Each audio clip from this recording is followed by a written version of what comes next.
আমরা কথা বলবো অ্যাংজাইটি আর অ্যাংজাইটি ডিসঅর্ডারকে নিয়ে। আমার নাম ডক্টর সুপর্ণা কুমার।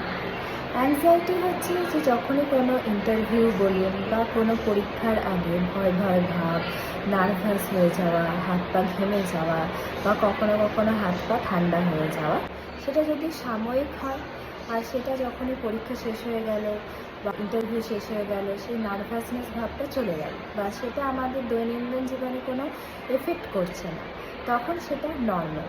বরঞ্চ এই অ্যাংজাইটি ভাবের জন্যে আমরা তখন অনেকটাই অ্যালার্ট থাকতে পারি আর অনেকটাই তখন আমাদের পারফরমেন্স রেটটাকে বাড়িয়ে দেয়, যেটা হচ্ছে একটা নর্মাল রেসপন্স।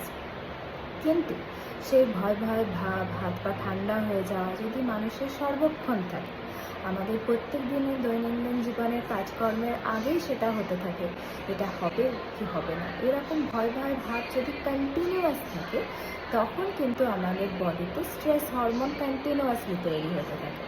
আর তার জন্য আমাদের ডেলি লাইফ বলুন, তারপর আমাদের পারিবারিক সমস্যাও শুরু হতে পারে, আর সেটা মানুষের কাজের ক্ষমতাকে অনেকটাই কমিয়ে দেয়।